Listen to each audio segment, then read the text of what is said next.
do, and welcome to another thrilling episode of Talking Paranormal with the Old Man, and I am, as always, the Old Man. How are y'all doing today? Doing good here. It's a little on the chilly side here. Michigan in springtime. Supposed to be like I think 80 tomorrow, and then like 50 on Tuesday. Typical for this type of year. So today we are going to continue our fun-filled trip across America with the most haunted places in each state. And today we are in the Sunshine State, Florida. Now, I know of some places in Florida that are supposedly haunted. And again, this is not a definitive list. This is not the only list. This is not ranked in any particular order. It's just a list. People put too much emphasis on list. Oh, top 10 most best drummers, top 10 most best guitarists, top 10 most records. No, it's just a number. So, without any further ado, let's go to Florida. Let's fasten the seatbelts. Start up your BMW if you have one, and let's take a road trip. So here we go. Okay. So again, no particular order. Okay. This is from Westgate Resorts, which is kind of scary when a hotel chain or resort is doing the 10 most haunted places in Florida. So anyways, the official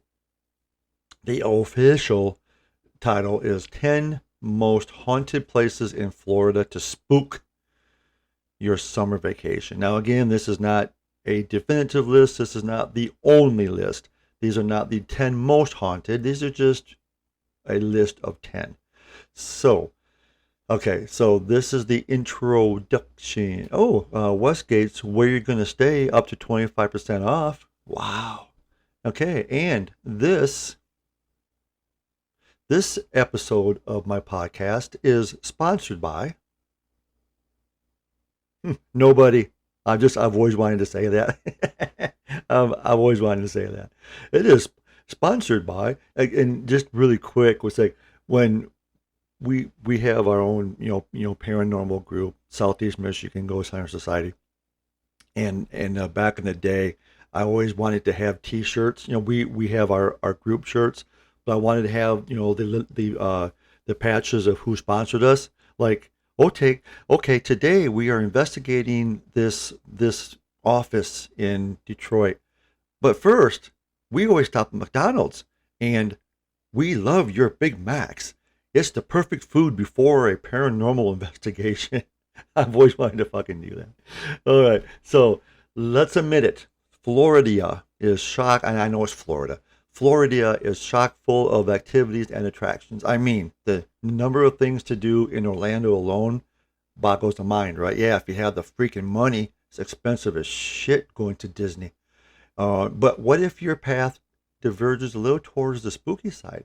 Are you looking for a good dose of haunted Florida to spice up your upcoming getaway? Good news! Of course, there's always good news.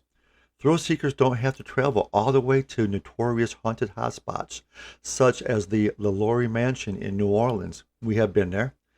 The Eastern State Penitentiary in Philly, working on it. The Trans-Allegheny Lunatic Asylum in West Virginia. We have been there. Guys, I'm all choked up. Actually, that is in Weston. If you're going to do it, at least do some research. The Trans-Allegheny Lunatic Asylum is in Weston, West Virginia, which was 2.5 short hours from Point Pleasant, West Virginia. The Pine Barrens in New Jersey, home of the legendary Jersey Devil, as well as the locale for a memorable episode of The Sopranos. Really? Did not know that. I never watched one episode of The Sopranos. Or the Stanley Hotel in Colorado. Again, hopefully, one day. Inspiration for Stephen King's The Shining. To get spooked this Halloween season, Florida offers its own blood-curdling thrills in the form of a myriad of haunted cemeteries, lighthouses, bridges, forts, theaters, schools, and hotels. Okay, try to get into a haunted school for investigation. Nearly impossible. It's harder to get into than a Pearl Jam concert. And if you know that quote, you know, and we can be friends. As well as haunted campgrounds and forests, most notably Ocala National Forest, Ocala, Ocala, I think I said. Here are the 10 most haunted places in Florida to spook your summer vacation. Again, not the most, definite 10. It's just listed that their opinion. Okay, so the first one is the haunting of River Ranch in Polk County. Get into the spooky season with brand new experiences coming to, well, come on, seriously? Coming, so they have to advertise their own shit. Um, yeah, oh, yeah, okay. Get into the spooky season. Now, I wish I would have saw this before. With brand new experiences coming to Westgate River Ranch Resort and Rodeo, our haunted ranch is getting a makeover to reflect the season. If you dare to venture into our authentic dude ranch located in Polk County, you'll experience a haunted hayride that might just chill you to the bone. I doubt it. As you bump along a spooky path, a winding corn maze that will confuse and delight you. I doubt that too. Plus a pumpkin patch to choose your very own gourd and take those coveted social media pictures. Okay. If you notice, my enthusiasm kind of went down the shitter here because they're advertising their own fucking thing, which, whatever. It's a fun and spooky event for Halloweenies of all ages. There's something that everyone to enjoy in fall in Florida. Remember, not all trails are happy, so don't come alone. Okay, well, you know what? I'm not giving you your address because it's kind of sad when you are doing the. I mean, I understand, but you're doing, the 10 spookiest places to visit, and the very first freaking one is your own goddamn haunted ranch. Yeah, I'm sorry, dudes. That ruined it for me right there. Number two is the St. Augustine Lighthouse in St. Augustine. Okay, now this is interesting. Founded in I'm trying to see. Okay, founded in 1565 and considered the oldest city in the United States, St. Augustine has also earned a reputation as the most haunted city in Florida. One of the most legendary haunted sites in St. Augustine's happens to be the 165-foot tall St. Augustine Lighthouse. Excuse me, which was constructed in 1874 and features 219 spiral steps to the top. I'm sorry, spiral steps to the top. That's a workout by itself. Some visitors to the haunted lighthouse have reported hearing children's laughter and footsteps. Two teenage children of a lighthouse worker reportedly drowned in the adjacent bay in the late 1800s, which would cause the haunting. Others have heard mysterious voices, smelled cigar smoke, viewed a shadowy figure at the top of the lighthouse, and or run into the so-called man in blue in the basement of the former lighthouse keeper's house. The St. Augustine's Lighthouse even made several appearances on the now defunct paranormal reality TV series Ghost Hunters. Yeah, it has been on for like freaking 10 years, 15 years. In addition, Country Living magazine listed the St. Augustine Lighthouse among 25 of the most haunted places in America that horror fans need to visit. Yeah, okay. Other alleged haunted sites in St. Augustine includes the Castillo de San Marcos, the Old Jail, Spanish Military Hospital, Casa Monica Hotel, Flagler College, try getting to that, good luck. Oldest wooden schoolhouse, the Huguenot Cemetery, Casablanca Inn, and Harry's Seafood Bar and Grill. I kind of like how they do kind of, have other things listed in St. Augustine. So that is kind of cool. I still don't forgive them, though, for having their very first one, their own shit. But you know what? Maybe I will by the time I'm done with this. Okay, so the Biltmore Hotel in Coral Gables, a massive luxury hotel that first opened its doors in 1926. The Biltmore Hotel in Coral Gables later served as a military hospital during WW2, a VA hospital after the war, and even the campus of the University of Miami Medical School before reverting back to a luxury hotel in '87. Guests at the Biltmore during the early years includes everyone from President Franklin Delano Roosevelt, aka FDR, to gangsta Al Capone, Scarface. Come on. I don't know where that accent came from. In addition, Johnny Weissmuller. If you're old enough, like me, you know who Johnny Weissmuller was. He was Tarzan. That's not my best Tarzan yell, by the way. Served, I didn't have time to practice. Served as a swim instructor here before achieving fame. The Bitmore also was a favorite among jazz age revelers. Designated a National Historic Landmark in 1996, the Biltmore is considered one of the most haunted hotels in Florida. One of the ghosts reportedly haunting the Biltmore is none other than notorious gangster Thomas Fatty Walsh. Wonder how he got that nickname. Who was murdered on the 13th floor of the Biltmore over a gambling dispute in 1929. Guests have experienced such phenomena as lights switching on and off, elevators taking them to the wrong floors, again, inex- inex- inexplicable sounds, and the cryptic messages discovered scrawled on mirrors. Now, to be fair, the mirror thing could be a previous guest, because that shit's hard to get out, believe it or not. If you have steam on your mirror and you like write shit on it, that shit does not come out easy. Or other alleged haunted sites. This is what I like. Oh, that was me hitting the speaker. Other alleged haunted sites in the Miami area include the Deering Estate, Coral Castle, that's on the wife's to-do list to visit, Miami City Cemetery, Coconut Grove Playhouse, Anderson's General Store, Villa Paula Mansion, and Pinewood Cemetery, among others. All right, number 4, again, no particular order. The Devil's Chair in Lake Helen, Casadaga Cemetery in Casadaga. Nestled just off Interstate 4 between DeLand and Deltona, the charming community of Casaga, if that's how you say it, is known for its haunted history, especially the so-called Devil's Chair. That's my scary voice. An allegedly haunted Florida landmark at Lake Helen Casaga Cemetery. According to legend, if you sit in the huge brick chair at midnight, but see, here's the thing, is can you get into the cemetery at midnight? Probably not. Most cemeteries that we have been to, they close at dusk, and a lot of them have a like an iron gate, so you can't drive out if you're locked in, if that makes any sense. So yeah, I don't know if that's even possible. So that may be why, a legend, if you can get in there at midnight, yeah, whatever, okay.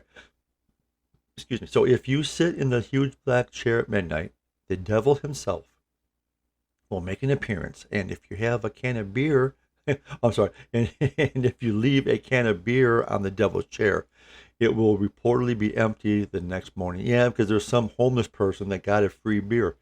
A much less interesting but significantly more plausible story about the origins of the devil's chair is that it was simply constructed as a morning chair, which if you see the picture, that's what I'm thinking. That's what I'm thinking. So visitors to the cemetery could sit and pay respects to their dearly departed loved ones. I think that's more of a plausible. I agree with that. Listed on the National Registry of Historic Places and widely considered the psychic center of the world. I don't know about that. Have you ever heard of the place in Arizona outside of Phoenix? Oh my God, Sonoma, brain fart. That is considered to be the psychic center, or is a psychic center. So I don't know about that. About that, the Casaga place is not. Yeah, Sonoma. I think it would be more of a better title for that one. But whatever. Was founded in the spiritualist community by George Colby in 1875. Other alleged hauntings site in Casaga, I'm sure I'm saying that wrong, include the landmark Casaga Hotel, which was constructed in 1928 and houses Sinatra's, Riza Orte and a psychic center. I don't know what that even is. Okay, well, you know what? I have to look up what Riza Sorte, how the hell do you say that, is, because I have no idea what the fuck that is. Oh, that doesn't tell me. Okay, what does ristorante mean? Um, oh, ristorante is the Italian word for a formal full-service restaurant. It signifies a dining establishment with professional table service, a printed menu, and often a more elegant, refined, and upscale atmosphere compared to a casual or osteria, which is a tavern. It is a direct translation of restaurant in English. Yeah, which means that you're going to pay 10 times more for a freaking piece of hamburger. All right, number five is the Robert. Ooh, see, I have heard of this one. Robert the Haunted Doll. I have heard of this one, man. Fort East Martello Museum in Key West. Built during the Civil War, not Robert the Doll, but the museum, and listed on the National Register of Historic Places. Fort East Martello in Key West is also home to Robert the Haunted Doll. I have seen, look it up. If you don't know about Robert the Haunted Doll, look it up. One of the creepiest dolls in existence. I will agree with that. The allegedly haunted doll once belonged to eccentric Key West artist Robert Eugene Otto, 1900 to 1974, who used to who used to blame the doll, which was reportedly given to him by a Bahamian servant girl, for all kinds of mischief. Visitors to the museum have reported not only seeing Robert the doll move and change facial expressions, but also giggling noises. Don't even think of taking a picture of Robert without asking permission, or you will experience bad luck. I have heard about this, according to legend.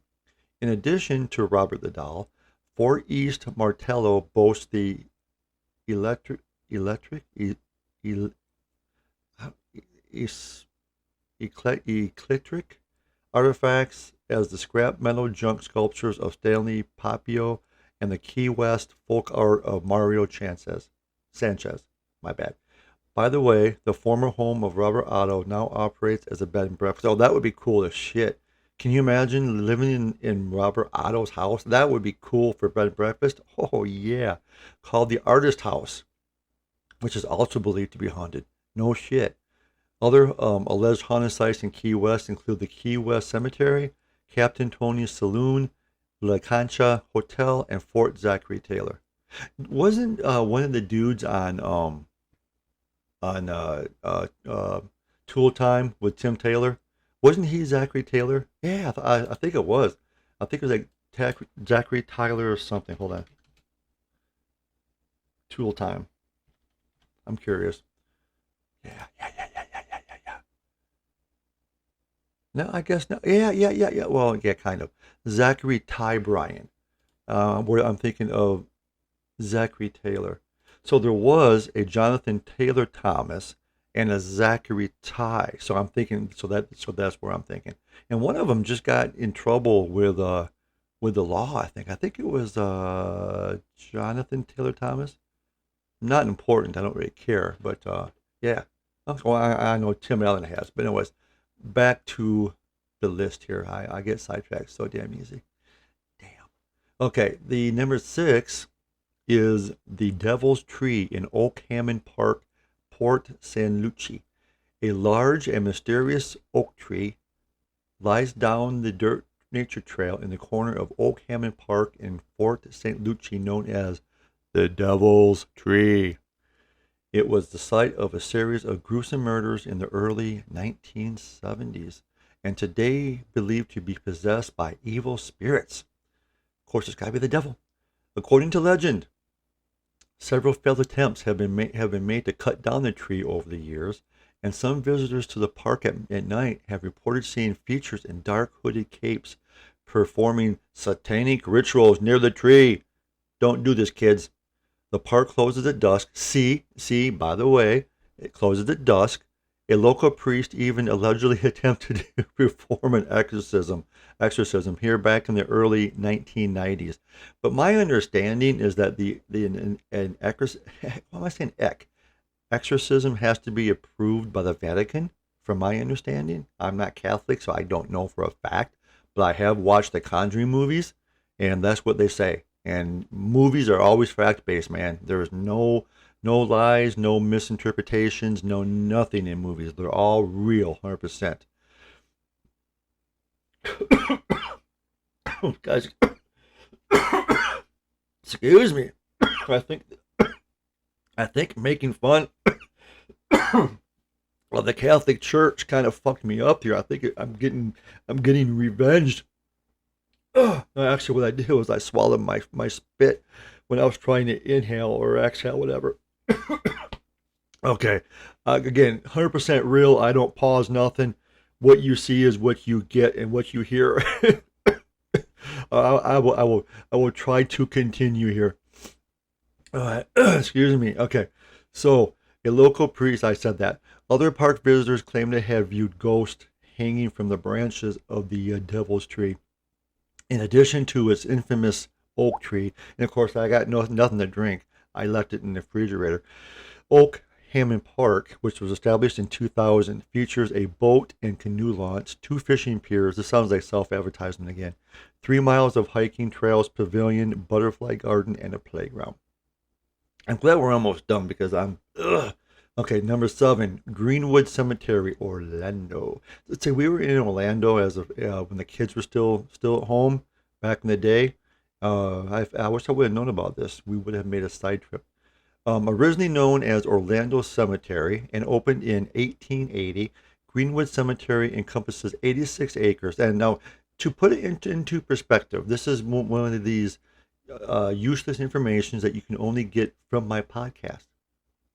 If you want to put, because my brain sometimes have to put in how big something is, it has to be put into perspective that I understand. So, a football field, a American football field, is 1 acre. So this cemetery is 86 football fields. Now I don't know if that's wide or long or width or length, whatever, but it's the same size as 86 American football fields. And because when I say American football, because in the UK and Europe, soccer is called football, not soccer. Here it's called soccer, and the soccer or the football field is called a pitch, pitch. Again, some more useless information you can only get by listening to my podcast. So yeah, so this is 86 football fields. Okay, and it is well known for its haunted history. Visitors to the cemetery have reported seeing ghostly children playing and laughing among the tombstones, as well as the ghosts of Confederate soldiers roaming aimlessly among the huge live oak trees. Moonlight walking. Oh, see, this would be cool. Ooh, this would be cool. Moonlight walking tours of Greenwood cemeteries are available. Don't miss the chance to view the creepy Fred Weeks mausoleum. The ghost of Weeks himself is said to occasionally wander through the cemetery at night. By the way, Thomas Jefferson's grandson, Francis Wallace Epps, 1801 to 1881, is buried. Grandson is buried in Greenwood Cemetery. Other alleged haunted sites in the Atlanta area, okay, whatever, is the Lake Lucerne, home to the Lady in White, always white, the Orange County Regional Historical Center, Hamburger Mary's, that's kind of cool, Rogers Building, Lake Eola, home to the Ghost Dog, Harry P. Lou Gardens, and the infamous Interstate 4 Dead Zone. But they did miss one thing, though.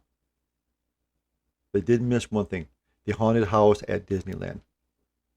I'm sorry, Disney World. Disneyland is in California. Disney World, the haunted mansion in Disney World in Orlando. They missed that one. Shame on you. All right, the next one is, why is everything's the devil? Number 8, the Devil's School in Jacksonville. Okay. Widely considered the most haunted place in Jacksonville, the so-called Devil's School near I-95 and I-10 in Jacksonville has been the source of numerous outrageous urban legends over the years, such as a crazed janitor who burned students alive in a boiler room. They should make that into a movie or something. Like, seriously, he burns kids in the boiler room. And you know what? I have a name for this movie that the janitor burns students alive in the boiler room. A Nightmare on Elm Street. Holy shit. I should write this down. That was sarcasm if you didn't realize. I was putting it on pretty thick. and even a cannibalistic school principal. Yeah, that's pretty outrageous. First opened in 1918 as Riverside Grammar School, aka Public School Number 4, which later became Annie Lytle Elementary School. The school closed in 1960, and the abandoned building was left to decay. In addition to being defaced by graffiti artists, which is stupid, and vandals, stupider, the building was also allegedly used for satanic rituals, and that's why it's called the Devil's School. Because, yeah, designated a historic landmark by the Jacksonville City Council in 2000, the allegedly haunted school building is strictly off limits. Yeah, no shit. To visitors and fenced in with keep out signs. Although curious sightseers can view the outside of the Devil's School simply by driving by it on Chelsea Street. Wow, you think? God, sometimes people say the stupidest things. Other alleged haunted sites in Jacksonville includes the Florida Theater, Evergreen Cemetery, Jacksonville Beach Lifeguard Station, Ginger's Place, and Casa Marina Motel, which is also reportedly haunted by silent film star Fatty Arbuckle. And if you don't know about Fatty Arbuckle, look him up. He got fucked bad, like really bad, by the media, Hollywood, everybody. Look him up, Fatty Arbuckle. It's an interesting story, but he got screwed hard, man. All right, number 9 is the Capitol Theater in Clearwater, a historic theater that opened in 1921 with the silent film Dinty. Oh, that's it. I was expecting to have more than just one word. The silent film Dinty, a precursor of the popular Our Gang series. Dinty, okay. The Capitol Theater, aka Royalty Theater, is not only one of the oldest operating theaters in the Sunshine State, but also allegedly one of the most haunted. Okay? In fact, the Capitol Theater is reportedly the home of three spirits: an old sea captain, El Capitan, a former theater manager named Bill, hey Bill, who was reportedly murdered in the balcony, and a young girl known to play tricks. What is her name? We have the sea captain, we have Bill, but now it's just a young girl. Make a name up, for Christ's sakes. She ain't going to care. Known to play tricks on visitors. In 2013, a 750 feet, or the 750-seat Capitol Theater underwent an $11 million renovation and is managed by Ruth Eckert Hall. Other alleged haunted sites in Clearwater include Sylvan Abbey Memorial Park, home of the infamous Ghost Shack. Oh, this looks interesting. Number 10 is Fort Pickens. It's the Gulf Islands National Seashore. Named after American Revolutionary War hero Andrew Pickens. Never heard of the dude. 1739 to 1817. Never heard of the guy. Sorry. Sorry there, Andrew. Didn't hear about you, bud. Fort Pickens is located on Pensacola. I got it. Pensacola Beach at Gulf Islands National, I don't know if I can say that twice again or not, seashore. Designed by French engineer Simon Bernard and completed in 1834 with a total of 21.5 million bricks. That's a lot of bricks, man. And did someone actually count all the fucking bricks? Fort Pickens was later used as a prison for legendary Apache chief Geronimo. Oh, that's kind of interesting. I did not know that. I didn't know he was. I mean, seriously, I didn't even know he was in Florida. Huh. Interesting. Okay.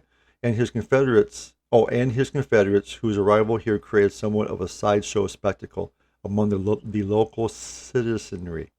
That's one more big freaking word first thing in the morning. Visitors have also reported spotting mysterious lights, hearing footsteps, and viewing the ghosts of soldiers, as well as the spirit of Geronimo wandering around Fort Pickens. That would be kind of cool, actually. One other place I kind of want to go to is Little Bighorn, Custer's Last Stand. I think that'd be cool too. Other alleged haunted sites in Pensacola. See, I got that right. Include Sanger Theater, the Gray House, Seville Quarters, St. John Cemetery, and Pensacola Lighthouse, considered one of the most haunted. Jesus Christ, how many times in this article have you heard me say most haunted anything is in Florida? Get over it, Florida. You're not that great, dude. You guys can't drive in the rain. Trust me. We were there when it rained. You all can't drive in the fucking rain. We had some dude wipe out in front of us in our rental SUV, almost took us out because it was raining. And I understand. I understand. It was the same way when I was in California. Cars leak oil, antifreeze, any other fluids that come out of cars, and it doesn't ever fucking rain. So what happens is, and here's another useless information that you will only learn from my podcast. And I still look at my camera like I'm doing a freaking video. I gotta get out of that habit. So what happens is that shit accumulates. The oil, antifreeze accumulates on the pavement, and when it first starts to rain, it makes it slippery as driving on snow and or ice. It does. But then the more it rains, the shit gets washed off and you're just driving on wet pavement. But until that happens, when it first starts to rain, the roads are slippery in Florida. I will give you that. But if you live in Florida, you need to know how to drive in the freaking rain. It's not hard. Ooh, we have 2 bonus places here. Ooh, 3 bonus places. 4 bonus places. Holy crap. I thought we were done. My bad, dog. My bad. Okay, bonus number 1. And you're not even paying for the bonus. You're getting 4 bonuses extra. Damn. Is the Cuban Club in Tampa. Listed among, Tampa. We were there once. Listed among the Travel Channel's 100 top 100. Again, top 10 most haunted places. Florida, get over yourself. The Cuban Club, aka, I'm not even going to try to say that, Circulio Cabano de Tampa. That's a mouthful. Within Tampa's bustling, goddamn, Ybor City neighborhood, built in 1917, the Cuban Club evolved into an immensely popular hangout for Cuban immigrants. I can see that. Listed on the National Registry of Historic Places, the Cuban Club is allegedly haunted by several ghostly spirits. Are you going to name them or not? Well, if I kept on reading, I might. Excuse me. Including an actor who reportedly committed suicide on stage. Okay. Was that his final curtain call? A little bit of humor. I mean, he died, but this was like a long time ago. A theater board member murdered during an argument. An elegant lady in a misty dress. And what the hell is a misty dress? And a young boy, playing ball on the theater steps. Okay. The Cuban Club is one of several stops on the Ybor City Ghost Tour. Ooh, ghost tours! Other alleged haunted sites in the Tampa St. Pete area include Florida Brewery Company, the Tampa Theater, home of the ghost of former projectionist Foster Fink Finley, Don Caesar Hotel, aka the Pink Palace, University of South Florida Library. Try getting to that place. Good luck for an investigation. Fort DeSoto Campground, and a plant hall at the University of Tampa, formerly the Tampa Bay Hotel. But again, you need to have like specifics. Okay, so bonus number 2 is the Bellamy Bridge in Mariana, a 0.5 miles, so half of a mile, trail located just off State Road 162 and west of the Chipola River near Mariana leads to a haunted Bellamy Bridge, which is known as Florida's most haunted bridge. Does Florida have the monopoly on most haunted shit in America? God damn, now they have the most haunted bridge. Florida's most haunted bridge. Florida's most haunted in America. Damn, get over yourselves. Frick. Built in 1914, the steel frame bridge is the oldest of its kind in Florida. So that makes it the most haunted. Okay, whatever. And the site of multiple ghostly encounter or occurrences over the years. Some hikers along the Bellamy Bridge Heritage Trail claim to have witnessed the ghost of a woman haunting the bridge. Okay. The ghost is allegedly that of Elizabeth Jane Bellamy. So that's the Bellamy Bridge is named after, who died on her wedding day after her dress caught fire in 1830s, according to legend. Others claim that she less dramatically succumbed to an illness. Whatever. Oh, Elizabeth's husband, Dr. Samuel Bellamy, reportedly committed suicide several years later by slitting his throat with a razor. That would do it. Other alleged haunted sites near Mariana include Arrowwood Campground, Tate's Hell State Forest, and the entire town of Monticello. Oh shit! Here we go, which is known as drumroll most haunted town in the South. There you go. They are still so full of themselves.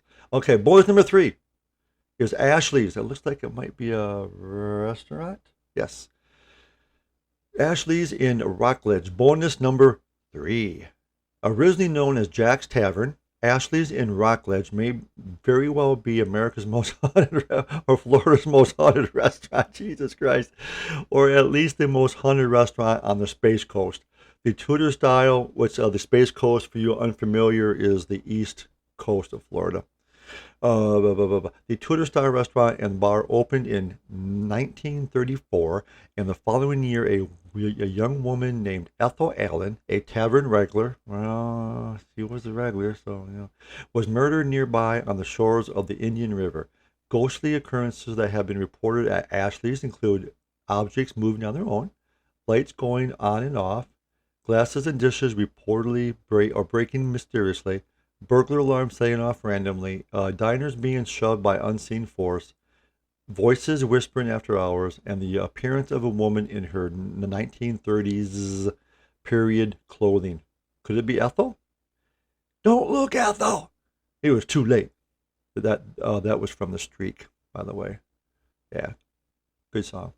Glaring back to them in the restroom mirror. Over the years, the restaurant has been known variously as Cooney's Tavern, the Mad Duchess, the Loose Caboose. The Loose Caboose. Oh, that was funny. I don't know why. Sparrow Hawk and Gentleman Jim's before becoming Ashley's Restaurant in 1985. Now I'm just saying this here.